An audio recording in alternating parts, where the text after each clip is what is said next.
Fiarakivavakantsika toko Jehovandriamanitra ray tsapanay fa tena Andriamanitra be fitiavana sy be fanondrom-po ianao, tsy mitahiry fa taizerana ny olonao, ary marina ny teninao hoe Andriamanitra mora maninona ny amin'ny loza no tahinao ty fireneny ty, na dia eo ary ny loza izay efa miatra manerina n'izao tontolo izao, ny fahoriana sy ny fahafatesana mampivarahontsana. Madagasikara dia nambininao manokana, na dia eo ary ny aretina izay miatra mitondra fanasitrana ny ianao, ary tsapanay fa nosy tahinao ty firenena ity, tahinao ny vahoaka malagasy ray manontolo, ary mamindra fo amin'ny kristianina ianao, satria tsy tapina fiainana aminao tompo, fa na manahoana na manahoana ny toetranay, tsy misy izay tsy mitaraina famonjena aminao. Namaly vavaka ianao ary misaotra midera mankalaza anao izany alehiben'ny fitiavanao izany. Ankehitriny dia mangataka ny fanahinao masina indray mba hiasa amin'ny isam-batan'olona, ampandrenesana ny hafatra izay tianao ampitaina amin'ny tsirairay azy, mba tsy handalo fotsiny fa ho latsaka anaty hiteraka fiovam-taona, fandraisana fanapahan-kevitra hiala amin'ny ratsy, mba hahatonga firaisana fifankatiavana tsy fanome tsinontsony, ary mba hitarika anay amin'ny tena fanolora-tena ho anao. Ny toe-javatra mitranga manerina n'izao tontolo izao dia izany fanahinao masina izany no aoka nazavany teny mba ho tsapanay tompo, fa ny fanafahana izay efa nataonao dia mbola tianao hiatra tanteraka amin'izao firenena izao, mba ho fitaratra amin'ity izao tontolo izao ity. Koa dia mitenena ary Jehovah fa meno ny mpanomponao amin'ny anaran'i Jesosy. Amen. Miarabantsika amin'ny anaran'i Jesosy Kristy ny tenako, manomana hatrany ny fahasoavana sy ny fahitana ny tompo ho amintsika mandrakariva, araka ny nambarantsika hoe tsy tongatonga ho azy ty loza izay miatra manerana n'ity izao tontolo izao ity izao, fa navelan'Andriamanitra hitranga mba ohatra mipetra tsofin'Andriamanitra manerana n'izao tontolo izao, fa mitongotra ny fiavian'i Kristy. Ary raha ny teny faminaniana izay nomeny ny mpiangana dia famantarana izany, tsy mbola ny farany, fa mba hahatonga ny olona ho tonga saina tanteraka dia hiverina tanteraka ho amin'Andriamanitra. Araka ny nambarantsika hoe tsy afa-misaraka izao valana aretina miatra manerina izao tontolo izao sy ny afatra ventin'ny Pasika. Tsy hoe ahaitraitra akory no antony hamerimberenana izany ao anatin'izao fampahirezana izao, fa misy zavatra tian'Andriamanitra ampitaina amin'ny vahoakany.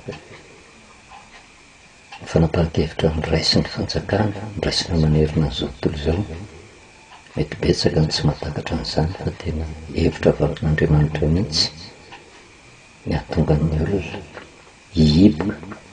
mba ho fiarovana amin'ny valana aretina, satria raha mampatsiahy vetivety ny zavatra nitranga tamin'ny Pasika voalohany izay nanafahan'Andriamanitra ny zanak'Israely tao amin'ny tany Egipta, misy ny loza ary nasaina nihiboka ny zanak'Israely, ary nisy fepetra napetrak'Andriamanitra tao anatin'izany isa-tokantrano,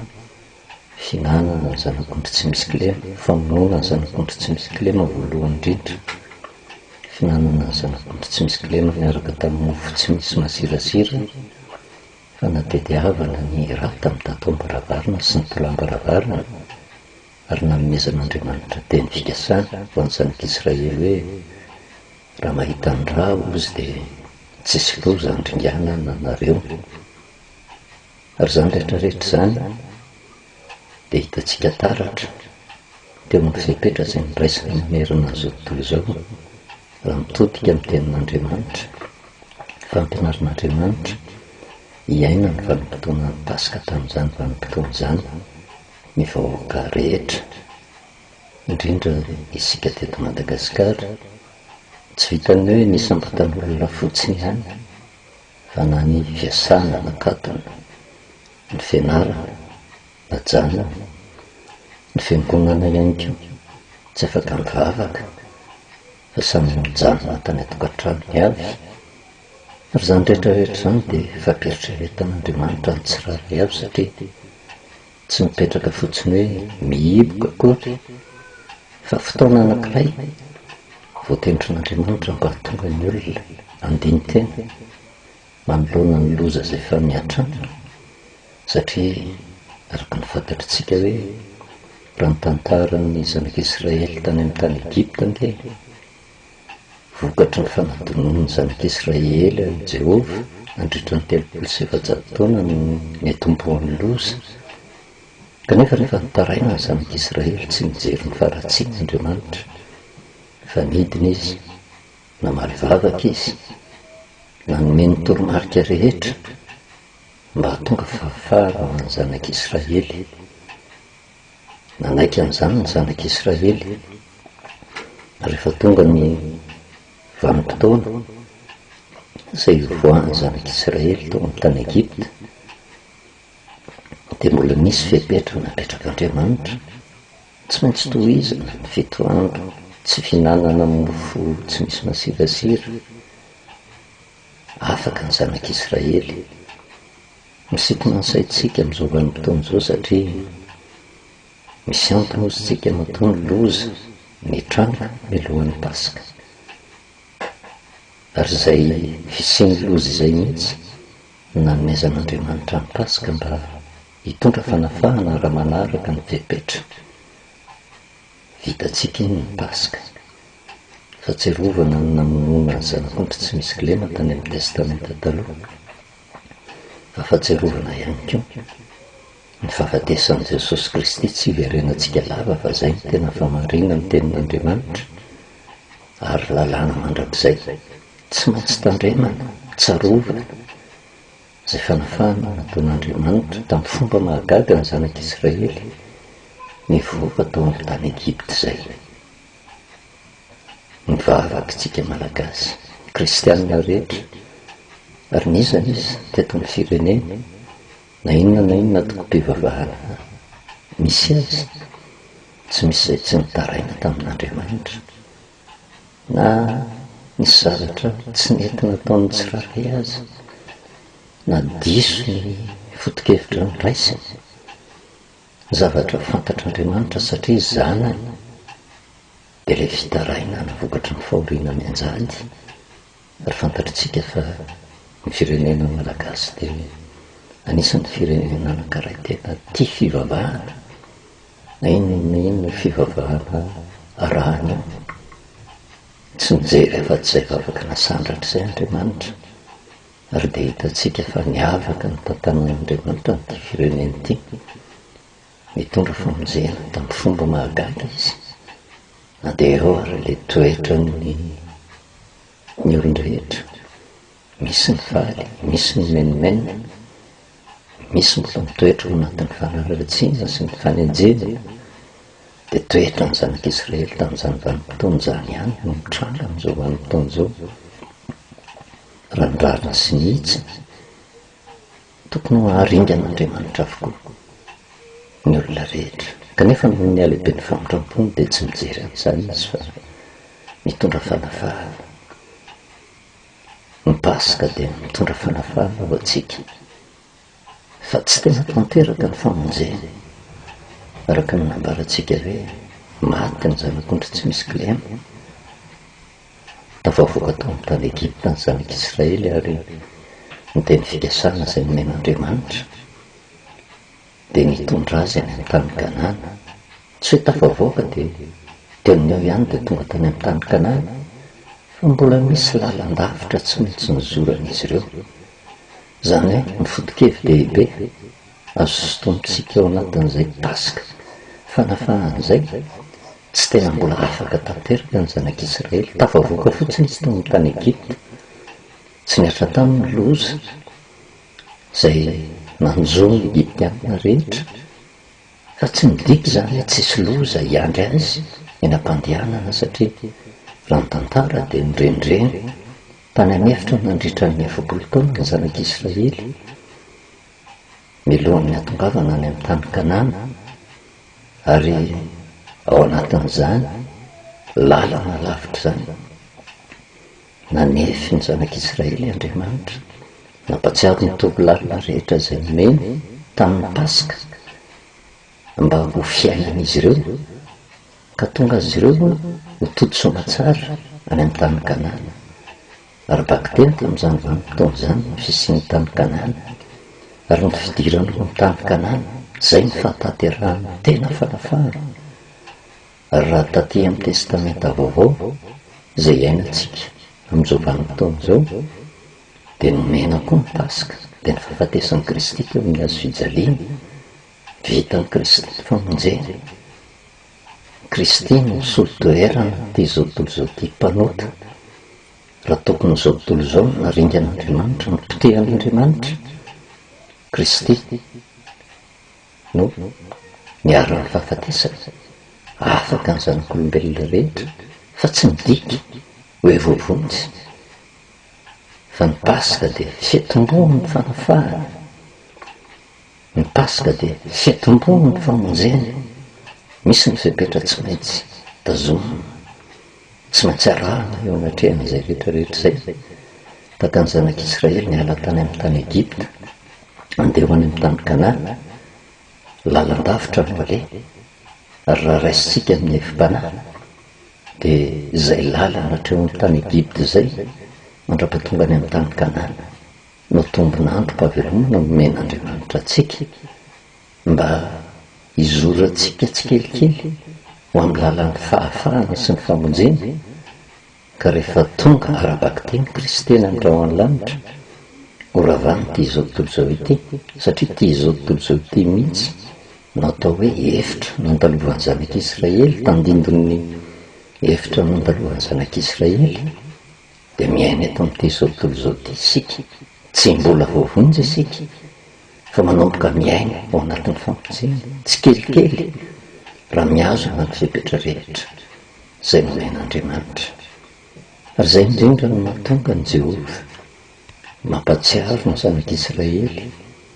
ary ho an'izay rehetra mino amin'i Kristy mba hahatsiaro ny Paska izay lalàna mandrakizay tokony ho tandremana mandritry ny tombon'andro mpahavelomana, satria ny fahatsapantsika, ny fahafatesan'i Kristy, ilay tsy manatsiny, maty ny soloantsika, ny fahatsapantsika an'izany mahatonga antsika hitodika amin'ny tenantsika ka nyraisantsika fanapahan-kevitra, hiala amin'ny ratsy, anaraka izay torolalana napetrak'Andriamanitra, hifikotra amin'Andriamanitra ho tonga amin'ny fibebahana tanteraka mba hiainantsika anatin'ny tena fanafahana tanteraka. Rehefa mandinika n'ito zavatra misy eto Madagasikara, azo lazaina fa ray volana izay taintaina ny firenena malagasy. Kanefa raha oharina izay ray volana izay tahaka ny fotoana fohy ihany,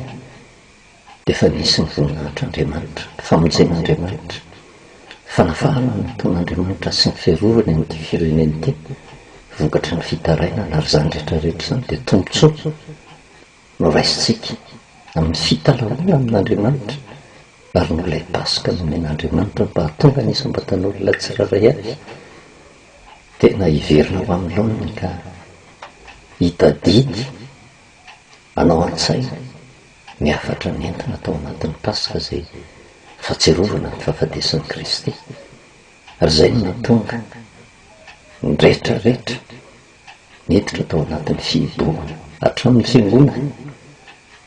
tsy hoe izay ho heverina ho jaintilisa ihany, tsy hoe izay heverina fa tsy mivavaka ihany no antsoin'Andriamanitra andiny teny, fa ny kristianina indrindraindrindra satria raha mijery ny tantaran'ny zanak'israely tsy nijery voalohany indrindra zay nataon'ny egyptianina ny andriamanitra fa le taranaka voafidy mihitsy io niarany fahadezeran'andriamanitra ka nisy fampahoriana nataon'ny egyptianina taminy loza miatra tamin'ny voalohany zay nefara tamin'ny fitarainana tamin'andriamanitra asiana mafy ny tena ho mangana ary tokony ho zanitra ny toe-panahy hanana ny kristianina hoe vokatry ny toe-panahy hananantsika kristianina zay tsy miondrika eo anatin'ny soratra masina ary mini manodikodina n'ity soratra masina ity mahatonga ny fihiboana mba hahatonga tsika andiny tena tanteraka mihitsy hoe tena le afatry ny pasika ve no ndraisitsika nanamona ny pasika mitandrenatsika hatramin'izay zay araka ny nambarantsika hoe tsy afaka mireherentsika fa maty kristy tonga ny pasika ka mpandresy isika tsy mbola mpandresy zany tsika fa fitomboa ny fanafahana ny pasika fitomboa ny famonjena ny famonjena efa vitany kristy efa maty kristy ny solo-toerana atsika ary misy fepetra takina eo anatrehan'izay satria tsy maintsy ho avy ny vanim-potoana ary avan'ity zao tontolo zao ity ka raha haitsika no mitazona ny fepetra rehetra nomeny kristy dia ho afaka tsika ho vonjena isika zay ny soratra masina rehefa mandinika ny tantarany zanak'israely satria hatserovana le fimonomonoana le tsy fankasitrahany zanak'israely rehefa niala tao amin'ny tany Egypta ny zanak'israely ririndasa tsy tsaroana tsy tsapantsony hoe tsy mbola afaka nge izy fa mizotra ho amin'ny lalan'ny fahafahana nanjary nataony atsirampina ny fepetra rehetra takiny tenin'andriamanitra ka natonga fimonomonoana ary tsy midika fa hoe afaka atao amin'ny loza tao amin'ny tany Egypta ka tsisy loza iandry azy eny an-dalana fa betsaka ny loza miantona eo tampindohany ary amin'ny vanim-potoana zay iodinany amin'andriamanitra sy hanadinono ny fepetra rehetra dia tsy maintsy ho avy eo loza io ary dia voamarina ratsoratra masina zany rehetrarehetra zany satria raha mitoejavatra misy indrindra fatsika eto Madagasikara efa manomboka hita ny fanevitra mentina miady amin'ity valanaretina zay mitondra fahafatesana manerina n'izao tontolo zao ity ary tsy misy firenena zay tsy mitsiriritra ny firenena malagasy tsy maintsy ho avy ny vanim-potoana zay hiverina ho amin'ny fianarana hiverina ho any amin'ny asa mandrarana rehefa miverina tsikelikely hoan'izany tsy maintsy hisokatra ny fiangonana ny toe-panahy ny zanak'israely ve mbola toe-panahintsika ndraikio amin'izay vanim-potoana zay anao ririny-basa tsy tsaroana ka tsy hitandrina intsony ny fepetra rehetra zay napetraka mba hitohizany fahafahana fa tsy maintsy ho tonga zany ary zay fomban'andriamanitra rehefa niteny izy hoe tsisy lozandringanana anareo amin'io vanim-potoana zay hivoahany anomboany fanafahana dia tsisy loza tokoa fa saingy ny andala rehefa tsy mitandrina miandro eo foana ny loza zanak'israely rehefa tafavoaka tao amin'ny tany Egypta nieritreritra mihitsy izy fa afaka nefa rehefa tena dinihana ny toe-panahy le fahoriana ny anjady tamin'ny tao amin'ny tany Egypta zay zany nitediava vaholana tamin'andriamanitra namarivavak'andriamanitra fa rehefa tena nijerevana ny toe-panahy zanak'israely loza ny fahoriana zay ny tsy zakany fa saingy le toetra ny egyptianina fomban'ny egyptianina ny fiainan'ny egyptianina zay tsy mifanaraka amin'ny sitrapon'andriamanitra maminy zanak'israely tanteraka ka nanomboka ny nononona tamin'ny sisy hoe tsy aleo ihany ve niverina tany amin'ny tany Egypta tsy naleo ihany ve maty tany amin'ny tany Egypta ary nisy vanim-potoana azy tena nioko ny grevy mihitsy ny zanak'israely hoe tsy izy tsony Mosesy io fa andao hifidy mpitarika ho atsika tsy zakan'andriamanitra zany satria andriamanitra no manendry ny mpitarika anaiza eny fa betsaka nge ny olona tsy mino ary zay no manaovana antso amin'ny kristianina rehetra satria fantatra fa amin'ny firenena malagasy ny ankamaroany dia kristianina avokoa, ary ny lalàn'ny soratra masina dia Andriamanitra no mametraka mpanjaka, Andriamanitra no manaisitra mpanjaka, tsy misy fahefana raha tsy avy amin'Andriamanitra, ary izay rehetra voatendry dia avy amin'Andriamanitra. Ary ny adidin'ny kristianina dia ny mankatao, ny mivavaka ho an'ny mpitondra, ny mivavaka ho an'ny firenena. Fa raha kristianina izay tena monimondava izay efa hitantsika tamin'ny tantara fohy, tamin'ny tany amin'ny Genesisy, hoe inona ny toetra ny devoly. Toetra ny devoly ange tsy mahay mianina amin'ny toerana misy azy, fa te haka ny toeran'Andriamanitra mandrakariva. Dia izay no nampitany tamin'ny Adama sy Eva, taritiny mba hijery ny tena ny Adama sy Eva. Hoe tena raha adika amin'ny teny tsotra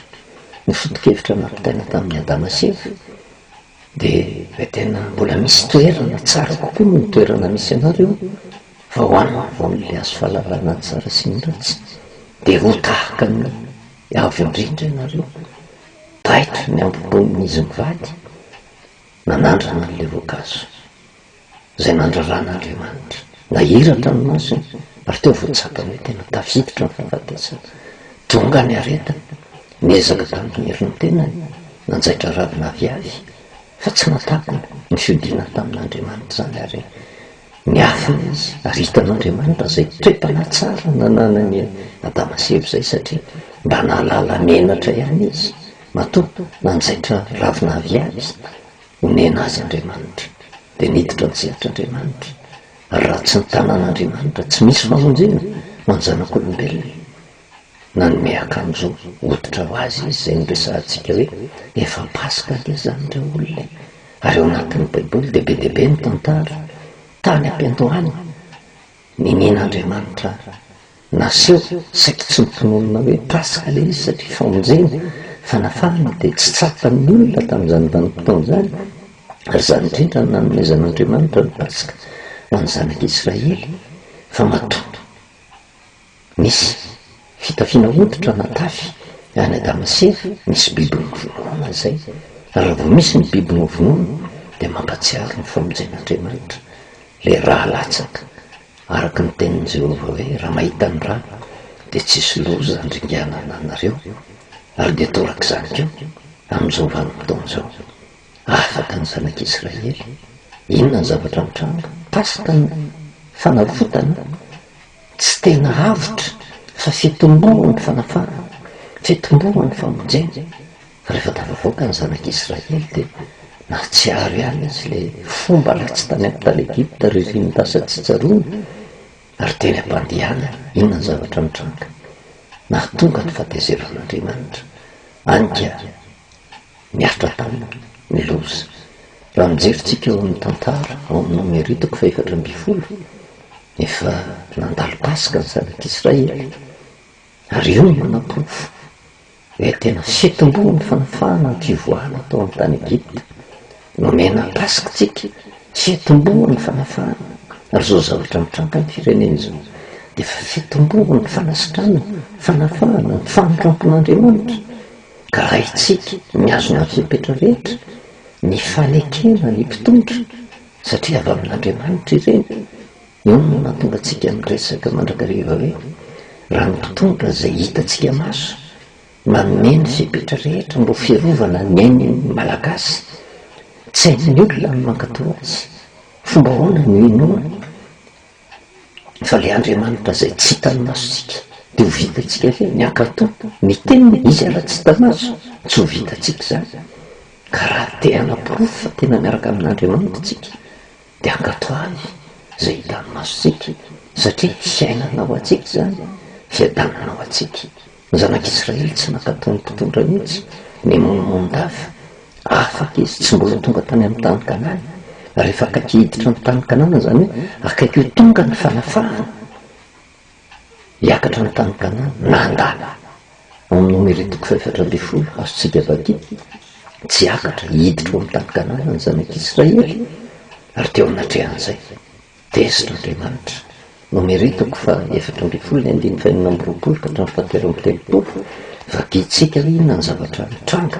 tamin'ny zanak'Israely tsy hoe afaka de tsisy loza tsony hiatra aminy fa rehefa tsy mitandremana ny fipetrany men'Andriamanitra de ny zavatra mitranga de miatra ny loza. Ary Jehova ny teny tamin'ny Mosesy sy Arona ka nanao hoe mandraboviana no mbola andeferako amin'izao fiangonana ratsy ny monomonina amiko izao. Efa reko ny fimonomonona ny zanak'Israely izay imonomonona ny amiko de jerevintsika amin'izany fa ny toe-panahy ny zanak'Israely tamin'izany vanim-potoana izany tsy nankasitraka mihitsy, tsy nahy nipetraka tamin'ny toerana misy azy, mimonomonondava re an'Andriamanitra zany. Ary eo no mampieritreritra amin'izao vanim-potoana izao manoloana ny fitarainana sy ny fimonomonona, manoloana ny fipetra rehetra zay nomena. Sao de ty zavatra miatra amin'ny zanak'Israely ity no hiatra amintsika. Marina fa tena mizotra amin'ny lalan'ny fanafahantsika, tsy azo ararotana hoe tena mamindra fo Andriamanitra ka zay tiako atao ihany no atao. De tohizana ny teny lazao aminy raha velona koa Jehova de arak'izay nolazainareo teo anatrehako nataoko aminareo. Ety amin'ity hevitra ity no miambatrabatra ny fatinareo ary ianareo rehetra zay voalamy araka ny nanisananareo de niatra amin'ny 20 taona miakatra zay fa nimonomonina tamiko de tsy ho tonga mihitsy any amin'ny tany zay nananganako tana amponenana anareo afa-tsy Kaleba zanak' Jefone sy Josua zanak' Nona fa ny zanakareo madinika kosa zay nolazainareo fa ho baba. De izy no entiko miditra ary izy no hahalala ny tany zay nilavinareo fa ny aminareo de hiampatrapatra amin'ity hevitra ity ny fatinareo. Ary ny zanakareo irenireny toy ny mpianareo aty an'hevitra 70 taona ka hiara-ny valina fijangajanganareo mandra-pahafatinareo rehetra ty an'hevitra. Mampatahotra ke zany toe-javatra zany, mampatsiaro Andriamanitra hoe tena le tany Kanana zay tsy tianareo hidirana ao ambadik'izay Andriamanitra de tena efa nahafahany ianareo, efa mizotra amin'ny lalan'ny fahafahana. Ny tany Kanana ny tena fahatanterahany fahafahana kanefa ianareo monomonina tsy mety andray an'izay fahafahana zay nomeko zay de ny zavatra hitrangatra amin'ny 20 taona ny miakatra horingana ny hevitra ary tsisy tafiditra tany amin'ny tany Kanana fa tsy olona anakiroa ihany niainga avy any amin'ny tany Egipta de Josua sy Kaleba fa ringana tany an'hevitra daholo. Fa le zaza teraka teny an-dalana zay nandray ny lesony vokatry ny fandrinyanana ny ray aman-dreniny, ireo no tazony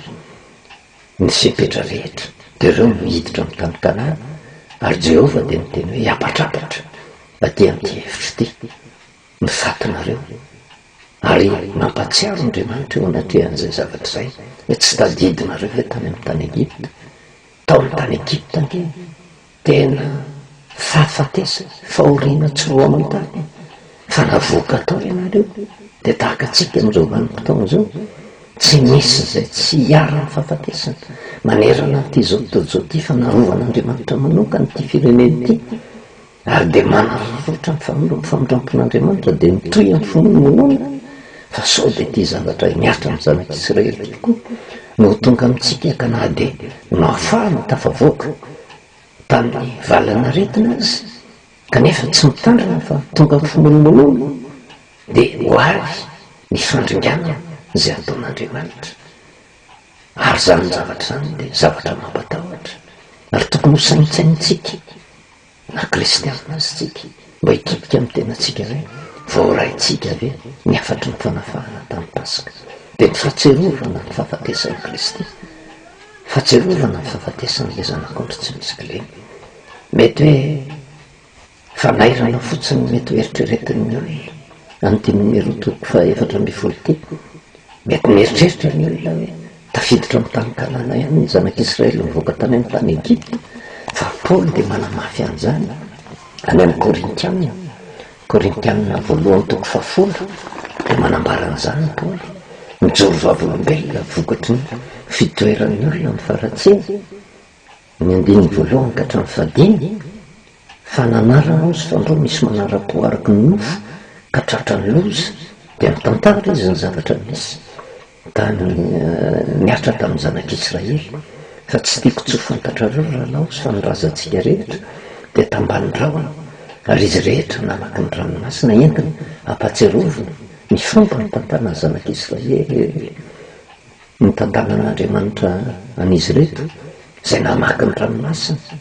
ranomasina neny raha ny anjehan'ny egiptianina izy fahagagana tsy roamantany ary azo lazaina fa mety ho kely ny fijeriny olona ny zavatra mitranga eto Madagasikara fa tahaka ny nandiha namaky ranomasina neny tsika ary ny egiptianina zay azotsika raisina hoe ivalanaretina zay miatra manerina an'izao tontolo zao zay manenjika io nanenjika ny zanak'Israely tao amin'ny tany Egipta rindrina tao anaty rano tao avokoa ny egiptianina zay mitady amelona ny zanak'Israely de torak'izany keo ny zavatra mitsy ho rinkana ankeny aretina ho avitra ankeny malagasy ary fotoana fohy any amin'ny vonany Andriamanitra fa sao de tafavoaka de ho tonga fimonomonona fa ozy ny lazay ny tenin'Andriamanitra ambaram-polo ny 17 hoe izy rehetra ozy ny hinana ny fihinam-panahy iray ihany izy rehetra misotro ny fisotrom-panahy iray ihany fa misotro tamin'ny vatolampy fanazy nanaraka azy izy ary Kristy zany vatolampy zany nefa nakabeazana ozy de tsy sitrak'Andriamanitra fa naringana tany anefitra ringana avokoa afaka ny loza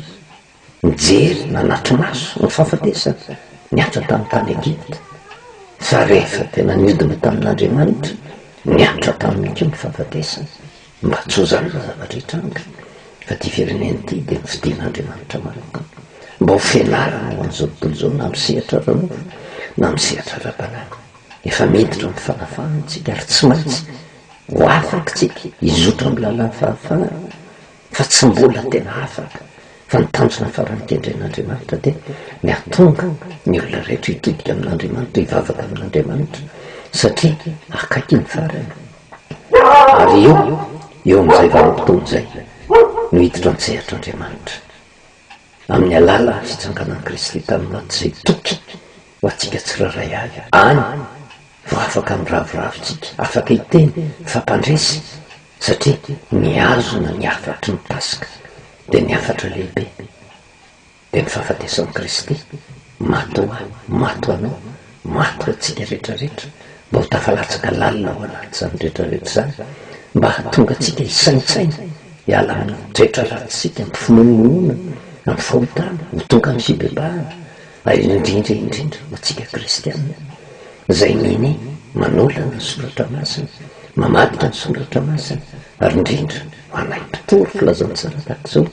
mahampana tena zavatra pokaty ny olona fotsiny tsy le famarinana tena izy ny torina fa le zavatra mahafinaritra ny olona le zavatra masito ny olona ohatra ny lasa clientélisme fotsiny anika manantena ny olona fa efa voavonjy fa tsy mbola voavonjy zany tsika ny famonjena no efa vita natoro atsika ny lalam-pamonjena ka raha izotra ny lalan'ny famonjentsika de ho vonjena edaka ny valana retiny io hita ny fanefitra hita ny fanafody fa rehefa tena mini mandatsika satria tsy hitandrana na tratra ny aretina ka tsy anaiky ny fanafody zay omeny horingantsika fa tsy hoe hita le fanafody hita ny fanefitra de atoko tena be fahatany hoe tsy ho tratranyio fa rehefa miodontsika ka tsy makaton'ny fipetra rehetrarehetra de samoringany eto avokoa ary tena manana anjara lehibe amin'izany mpitondra fivavahana ary matoto nasaina ny iboka misy antony manokana mihitsy ny mpitondra fivavahana matetika zay mpitandrina tena mieritreritra ny tena nay ny marina fa ny mpino zay entina ireo ny diso ary tsy mahatsapa-tena tsony hoe mbola mpanotanga isika ary tena mitoto teny fantatra ohatra ny atsika n'le te anika azotsika mbamboarina amin'izay itiavatsika azy fa tsy atsika le teny irak'Andriamanitra natao ampitany tenitsika mba hitondra famonjena ho an'ny olona rehetra de zao zay manana ny tenin'Andriamanitra ozy de oka hitoro marina ny tenin'Andriamanitra fa tsy ambamboarina tsy fitapitahana ny voakan'Andriamanitra mampanantena zavatra pokatika manantena fa efa voavonjy kanjo dikana daholo io soratra masina io ary tena mampieritreritra zao toejavatra mitrano zao ho avy ny vanim-potoana anao taka ny zanak'Israely ohatra ny mahatsiaro zavatra anankiroa nisy ny éclipse totale teto amin'ny fireneny ary tsy misy zay tsy natahotra ny olona satria mieritrerety ny olona tamin'izany vanim-potoana zany fa zay ny farany rodorody ny olona namantsy fiankoana mivavaka natahotra ny ofaty natahotra ny overy ary miezaka mba tena mitalata amin'Andriamanitra. Tonga nefa inona ny zavatra mitranga tsy nisy tsy tonga Kristy. Rehefa tsy tonga Kristy indrindra tsitsarona indray dia miverina ny fomba fanao dia vao mainka ame ratsy moa teo dia inona ny zavatra mitranga adiny fa zavatra reny toe-javatra mitranga reny dia fa fanairan'Andriamanitra avokoa. Torak'izany keo tamin'ny 21 décembre 2012 nanerana n'ity zao tontolo zao ty tamin'ny alalan'le hoe faminaniana amin'ny fandiniana ny calendrier maya hoe 21 décembre 2012 ny faran'ity zao tontolo zao ity midodododiny hoe nanatiny fiangonana mitalao mba hamonjen'Andriamanitra satria sao de very kanefa inona ny zavatra mitranga lainga fotsiny faminaniana sandoka tsy tonga akory ny tompo dia inona ny zavatra mitranga ny fomba ny zanak'Israely any ny ratsy natao teo ihany vao mainky miaratsy kokoa ny olombelona teto amin'ity zao tontolo zao ity ary hita taratra zany amin'ny vaovao maro isan-karazany na dia nivony kristiana mimpitondra fivavahana izy mahavita fahotana mamoehatra mahamenatra olona mihitsy ary efa mitovitovy amin'ny zavatra mitranga tany amin'ny Sodoma sy Gomora zavatra misy amin'izao vanim-potoana zao. Anika tezitr'Andriamanitra tonga ny loza ary ny atahorana ihany koa vita ihany ty hivoaka tao anatin'ny fihibohany hita ny fanefitra mahakasika ny valana aretina coronavirus sao dia ho adin'ny olona indray le hivavaka amin'Andriamanitra. Ny olona indray tena miantso amin'Andriamanitra mivavaka izy ao anatin'izao loza mitranga zao fa ny zavatra angata no afaka amin'ny loza fa mitoe-panana tsy tapa-kevitra miala ny faratsy zay mety hitera-doza ho azy ka ho tonga ny fahaverezana mandrakizay so le zany keo zavatra hitranga hoe tena rehefa tena tonga tokoa ny vanim-potoana hoe tena afaka miriaria verina ny fiangonana le natao teo aloha ihany ny verina le fotom-pampianarana ny diso teo ihany mbola iaina fa sirona ndray fanapahan-kevitra mba handiny tena satria tsy misy fiangonana afaka lazaina hoe manany fahamarinana eto amin'ity zao tontolo zao ty fa miezaka mba mitombo amin'ny fahamarinana ka rehefa hita fa diso tokony manana fanaitretena mihitsy miaiky fa diso ary miverina ho amin'le tena fahamarinana zay nambaran'Andriamanitra fa siry aorinan'izao toe-javatra zao efa mivoaka tsika efa manomboka tafavoaka ao Egypte tsika fa mbola tsy mitsahatra ny fiainana ety amin'ity zao tontolo zao ty mbola misy ny loza mananontany ka sao dia ringana taka amina ringana zanak'Israely tamin'izany vanim-potoana zany fa ny zavatra andrasan'Andriamanitra amintsika dia zao ny ho tonga ny tena fibebahana marina ka iray fo iray saina tena hivavaka amin'Andriamanitra marina ankatoro le teny marin'Andriamanitra araka ny nambaran'ny Paoly apôstôly hoe hiazona ny fahamarinana tsy misy kilema. Rehefa jerevana ke inao no mahatonga izao toe-javatra zao sy ny famindrampon'Andriamanitra eto amin'ity firenena ity ohatra ny mampatsiaro ny tantaran'ny Abrahama zay ho jerevantsika ny manaraka satria karazana tandindo ny pasika ihany ko ny ainan'ny Abrahama tamin'izany vanim-potoana zany nandray fanapahan-kevitra Jehova hoe tena horavana Sodoma sy Gomora ary Abrahama nge tsy nipetraka tao Sodoma sy Gomora Lota zanatra lany no mitoetra tao fa tsy moa ny amin'ny Lota natonga ny Abrahama ny adivarotra tamin'Andriamanitra hoe raha mahita olona 50 ve ianao sy dia horavanao ny tanàna zany hoe ny angavy i Abrahama raha mba misy olona 50 azaravana ny tanàna satria naalahelo i Abrahama olombelona tahaka azy reo namoana ho tratra ny loza izy ny solotoerana ny Sodoma sy Gomora nitaraina tamin'Andriamanitra fa Jehova nefa dia zao miaino izy raha mahita olona 50 ozy tsy andringana an'izany tanàna zany ny adivarotra Abrahama fa tsy hisy hevitra fa tsy maintsy miravana Sodoma sy Gomora fa saingy Lota menakavy da vavoaka velona tao tsy midiky zany fa marina lota fa raha marina lota menakavy tsy nondravan'andriamanitra Sodoma sy Gomora ary io ny mahasamihafa hoe inona ny antony nandravanany Sodoma sy Gomora satria tsy nahitana olo marina tao de ho hitantsika amin'ny manaraka satria misy tantara ny famonjenako ary azo lazaina fa hoe tsy de hoe nahalala tsy hoe tsy nahalala kory Sodoma sy Gomora fa tamin'ny alalan'ny Lota tsy maintsy nendaviny olona izy ny namana mpiara ndray tanànanina lotonina rehetrarehetra hoe tena aleotsika ny bebaka aleotsika miverina ny famarinany fa olavan'Andriamanitra ngety hitanany ty fa tsisy ny haino azy ny olona ary Andriamanitra tsy mamely zany raha tsy efa nampilaza ary amin'ny fomba maro isan-karazany no hitenenany fa saingy tsy ninony hoe fa nitoy tamin'ny fanao ratsiny any nivoaka ry Lota tafavoaka ry Lota tsy midika hoe afaka izy tsy midika hoe afaka izy efa mianaka Lota mivady sy ny zanany vavy anankaroa nivinantony ary tsy nety nanaraka azy fa teny amin'ny lalan'ny fanafahana satria nisy toerana voatendrin'Andriamanitra mba hovonjendry Lota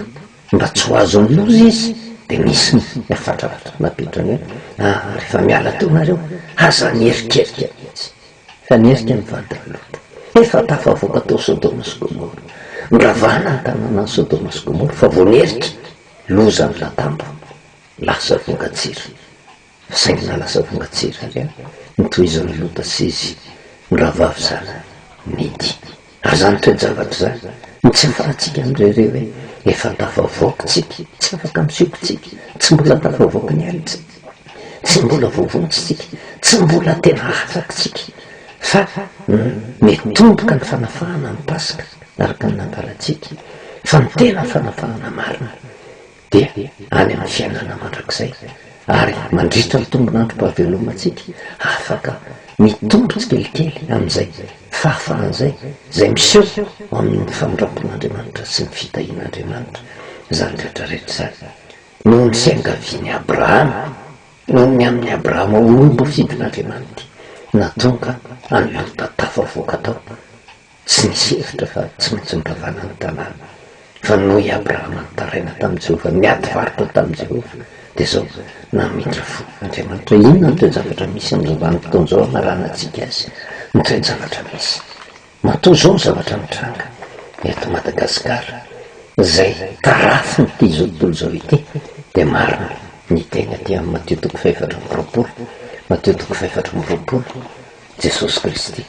manambara amin'ny mpianany ny famantarana ny zavatra tsy maintsy hitranga any am-parany izy tsy nilaza ny andro sy ny fotoana fa nilaza fotsiny izy hoe tena rehefa mipotra zao zavatra zao de mitandremy ianareo fefa akaiky ny varana Matteo 4:20 ny andiny faraky amby roapolo sy faharoa amby roapolo de zao ny voasoratra fa amin'izany andro zany ozy de sy fahoriana lehibe zay tsy mbola nisy to azy hatr'izay hatr'izay miandohany zao tontolo zao ka mandraka kentriny sady tsisy intsony raha tsy nofoezina zany andro zany de tsy nisy nofo hovonjeny fa noho ny olombo fidozy de ho afoezina zany andro zany tena rehefa tena jerevana nge ny toe-javatra misy eto Madagasikara foy ny fitrangan'le valana retiny zany akory tsy midika hoe foana tanteraka fa vetivety de hita mifanevitra ary tena mahomby ny fitsaboana mamindra fo Andriamanitra tsy betsaka ny olona tsy mbola nisy ny maty hatreto vokatry ny famindrampon'Andriamanitra fa inona ny anton'izany misy Abrahama tao taray misy Abrahama olombo fidin'Andriamanitra zay tsy tia tena ka no any tenany ihany no jerevana fa mitsinjo ny olona rehetrarehetra hoe raha mba misy olona 50 marina mo handrava ny tanàna veanao Jehova ary ny zavatra misy nefa de mamindra fo Andriamanitra tsy rava ny tanàna tsy rava Madagasikara zavatra misy hoe tena zao zavatra mitranga iainantsika zao ake tsy raha tamin'ny andro amin'izao andro iainantsika zao tsy tsy mbola nisy takan'izany tany aloha mandraka ankehitriny ary tsy isy takan'izany tsony marina fa mbola isy ny loza be deaibe fa mivavaka amin'Andriamanitra tsika mba tsy ho tratra ny loza mafimafy kokoa noho izao fa engany mba izao ny loza farany ho hitatsika fa zao loza mitrano zao tsy mbola nisy takan'izao mandraka ankehitriny ary tsy isy takan'izany tsony fa saingy raha tsy nafifoezin'Andriamanitra ho izy zany fahoriana zany tsy nisy nofo azonao vonjena samy taraina tamin'Andriamanitra fa raha toka mbola tohizan'Andriamanitra hoe tena mivavaka ny olona kanefa tsy nisy ny fanefitra vao mainka tena nitombo be deaibe ny maty indrindra ho atsika teto amin'ny firenena raha sanatry an'izany iny zavatra mitranga tany ivelany miasa tamintsika tena miravoravo talana ny olona mety tena nieritreritra ny olona ohatran'ny fandrebirebena ny fivavahana tsy misy Andriamanitra mamonjy diso ny pasika mety ilazan'izany olona ary betsaka ny olona tena hiala tamin'Andriamanitra fa saingy mahafoezin'Andriamanitra zany satria mbola misy ty nofo tian'Andriamanitra ho vonjena mbola misy olona te hiverina ho amin'ny marina ary Andriamanitra malala ny toe-panahin'ny olona ary tsy atao amintsika firenena malagasy fa tsika ny voafidin'Andriamanitra mba atao fitaratra manerana an'izao tontolo zao fa manerana an'izao tontolo zao tsy hoe ratsy noho ny hafa ty zao tontolo zao ty zay hiara-ny fahafatesany fa misy olona mbola tian'Andriamanitra ho vonjena tia niverina aminy noho izany ho afoezin'Andriamanitra zany fahoriany zany ho hita ny fanefitra manerana an'izao tontolo zao vovonjy ny olona iay ny herin'ny coronavirus nohony amin'ny olom-boafidin'Andriamanitra fa Jehova ny teny hoe raha tsy mahafoezin'Andriamanitra zany andro zany izy dia tsy misy nofo ho vonjena fa noho ny olom-boafidy dia ho afoezina zany andro zany satria fantatr'Andriamanitra fa misy olona tena miverina ho amin'ny famarinana misy olona tena mivavaka marina misy olona tena volana ankatò tanteraka ny tenin'Andriamanitra misy kristianina misy mpitondra fivavahana mahatsapa ny tenany hoe mba hadiso kosa ny zavatra tena nampitaitsika tamin'ilay vahoakan'Andriamanitra ka sao dia mbola hitondra loza vaovao fa aleo mibebaka aleo miala amin'ny foto-kevitra diso fa aleo tena miverina amin'Andriamanitra mba hitohizany fahafahana hitohizany lay famonjena mba hizorana amin'ny lalam-pamonjena ka raha tonga no fataperana ty zao tontolo zao ty mba samy mavonjena misy olom-boafidin'Andriamanitra mety heritreritra angen'ny olona samy mivavaka daholo amin'izao vanim-potoana zao samy manany Andriamanina samy miandro arak'izay fantany famety ary mety hoe tena rehefa tena mitsaratra ny loza dia mety samy irehareha hoe ny Andriamanitra zay ny vavahako natonga ny famonjena fa tokony andiny tenitsika fa misy ireo olom-boafidy ireo tsy afaka ilaza hoe za zany ary tsy afaka anendry tenitsika idokantena atao papelitra ka hoe tena no miamiko no mahatonga an'izany fa Andriamanitra no mahafantatra ny olona tena mivavaka marina mahatonga ny fanafoezan'Andriamanitra ny loza tsy hitranga manerana an'izao tontolo zao fampieritrretan'Andriamanitra zany fa mahatonga tsy mbola mianaka eto amin'ny firenena ny loza misy ireo olom-boafidin'Andriamanitra ireo tian'Andriamanitra tena hijoro volombelona tian'Andriamanitra mbola hitohy ny fitoriana filazantsara hitondra fibebahana ho an'ny olona ary ho an'ny firenena malagasy tian'Andriamanitra mba avy amin'ny firenena malagasy no hipoera ny fahazavana hitondra famonjena ho an'ireo nofo zay tian'Andriamanitra ho vonjena manerina n'ity zao tontolo zao ity noho izany zany tsy tokony hireharehantsika ary zay antony fibohana ianao manetry tena ianao tsy midera tena ianao mitolona manokana amin'Andriamanitra ianao miezaka manolo tena ho an'Andriamanitra mandray fanapahan-kevitra miala ny fahadisoana rehetra miverina ho amin'Andriamanitra dia ho tanteraka zay le famondrampon'Andriamanitra na ho an'ny tsara fanahy na ho an'ny ratsy fanahy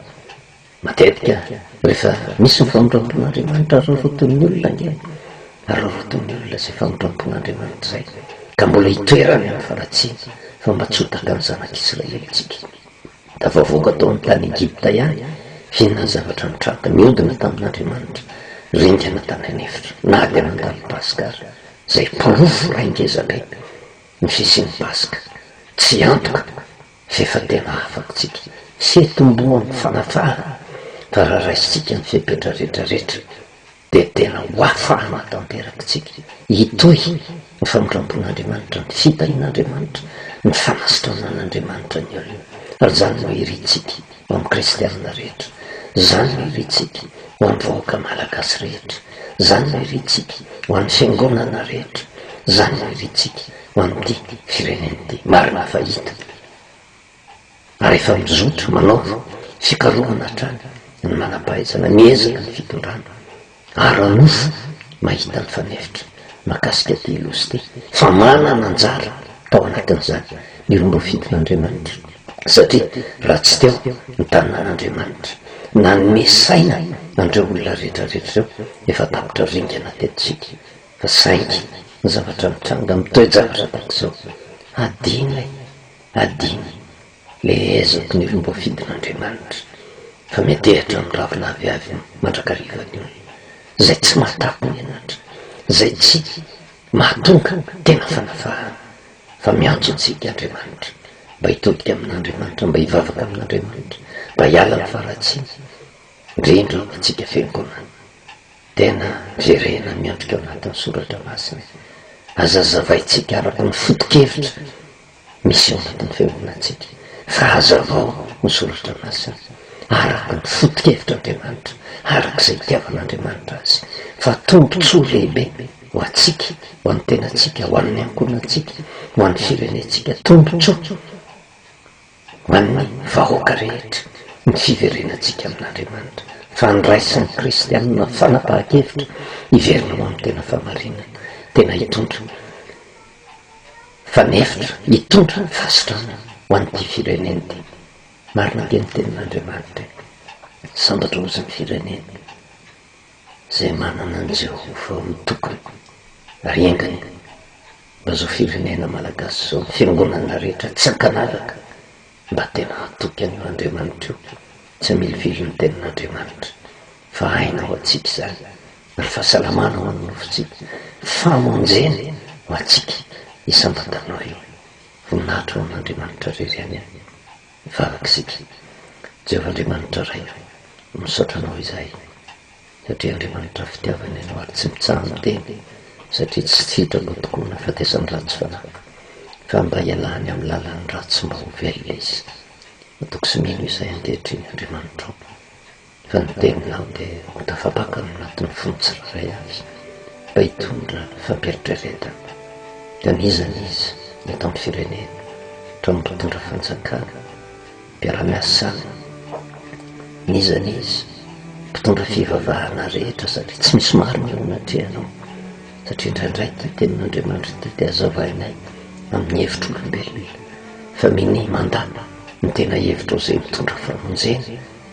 engany mba mitondra fivavahana tokoa zay rehetra ary efa naneo ny voninahitra ao ianao nanasitrana ny taninay ianao ny taty firenena malagasy ty ianao asakivy andriamanitra aza jerevanao araky ny abe ny finononoana izay mamindrafo metraka eo am-pelatananao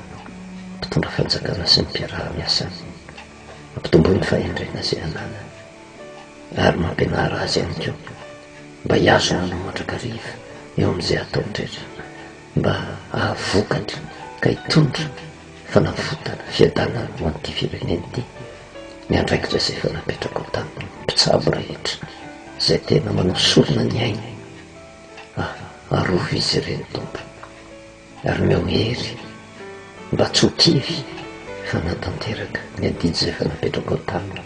raha marary rehetra tsy hainainy tsy hitarainy eo natrehanao mamonjey azy tompo sitrano izy ireo noho ny amin'ny anaran'i Jesosy Kristy izy efa maty teo amin'ny azo finjaleny ho an'ny firenena malagasy na izy na izy ho an'ny fiangonana rehetra aza jerevanao araky ny aben'ny faratsy mamindra voany natoko sy mino izay tompo efa natomboko ao ny fanafahana dia mbola aneo fagagana zay tsy hainay eritreretiny ianao eto amin'ity firenena malagasy ity mba ho firenena ho tonga ohatra manerina zao tontolo izao hisandratra ary hitondra zay rehetra matokana ho amin'ny tena famonjena dia nivoninahitra ho anao rery amindray ny anaranao Jesosy. Amen. Eo veloma antsika amin'ny anaran'i Jesosy.